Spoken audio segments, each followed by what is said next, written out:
శాంతి. ఈరోజుటి మురళి తారీఖు జనవరి 27, 2026.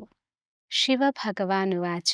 మధురమైన పిల్లలు, అడుగడుగులో శ్రీమతమును అనుసరించండి, లేకుంటే మాయ దివాలా తీయిస్తుంది.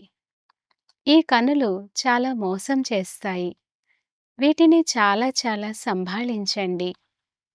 ప్రశ్న: ఎటువంటి పిల్లలతో మాయ చాలా వికర్మలు చేయిస్తుంది? యజ్ఞంలో విఘ్నరూపులు ఎవరు? జవాబు: ఎవరికైతే అహంకారం ఉంటుందో వారితో మాయ చాలా వికర్మలు చేయిస్తుంది. అటువంటి మిథ్యా అహంకారం ఉన్నవారు మురళిని కూడా చదవరు. అలాంటి తప్పులు చేయడం వలన మాయ చెంపదెబ్బ వేసి పైసాకు కొరగాకుండా చేసేస్తుంది. ఎవరి బుద్ధిలో పరచింతన విషయాలుంటాయో వారు యజ్ఞంలో విఘ్నరూపులుగా అవుతారు. ఇది చాలా చెడ్డ అలవాటు. యజ్ఞంలో విఘ్నరూపులుగా అవుతారు. ఇది చాలా చెడ్డ అలవాటు.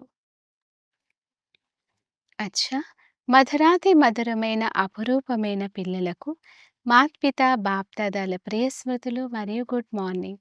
ఆత్మిక పిల్లలకు ఆత్మిక తండ్రి నమస్తే. ధారణ కొరకు ముఖ్య సారం. ఫస్ట్ పాయింట్: తమపై తాము చాలా అదుపు కలిగి ఉండాలి.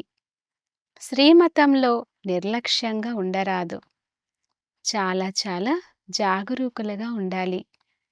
ఎప్పుడూ ఏ నియమాన్ని ఉల్లంఘించరాదు. సెకండ్ పాయింట్: అంతర్ముఖులై ఒక్క తండ్రితోనే బుద్ధి లింకును జోడించాలి. ఈ పతిత పాత ప్రపంచముపై అనంతమైన వైరాగ్యం ఉండాలి. బుద్ధిలో నేను ఎలాంటి కర్మను చేస్తానో నన్ను చూసి ఇతరులు కూడా అదే చేస్తారు అని ఉండాలి. వరదానము: జ్ఞాన పాయింట్లను ప్రతిరోజు రివైజ్ చేసి సమాధాన స్వరూపంగా తయారయ్యే బేగంపురానికి అనగా దుఃఖము లేనటువంటి పురానికి చక్రవర్తిగా అవ్వండి. దుఃఖరహిత పురానికి చక్రవర్తిగా అవ్వండి. వివరణ: డైరీలలో లేదా బుద్ధిలో ఉండే జ్ఞాన పాయింట్లను ప్రతిరోజు రివైజ్ చేసుకోండి. వాటిని అనుభవంలోకి తీసుకొస్తే ఎటువంటి సమస్యనైనా సులభంగా సమాధానపరచగలరు. ఎప్పుడూ కూడా వ్యర్థ సంకల్పాలనే సుత్తితో సమస్య అనే రాయిని పగలగొట్టడంలో సమయాన్ని పోగొట్టుకోకండి. డ్రామా శబ్దం యొక్క స్మృతి ద్వారా హై జంప్ చేసి ముందుకు సాగండి.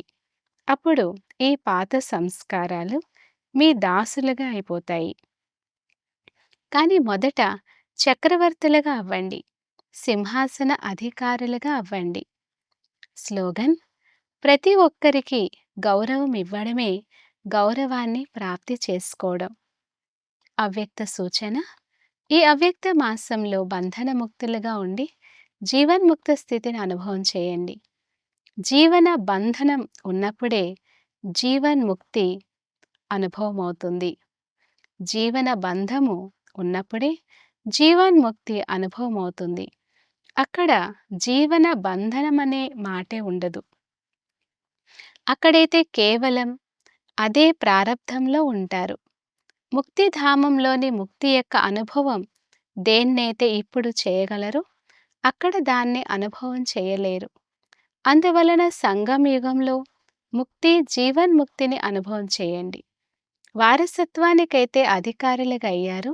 ఇప్పుడు దానిని జీవితంలో ధారణ చేసి పూర్తి లాభాన్ని తీసుకోండి. అచ్చా, ఓం శాంతి.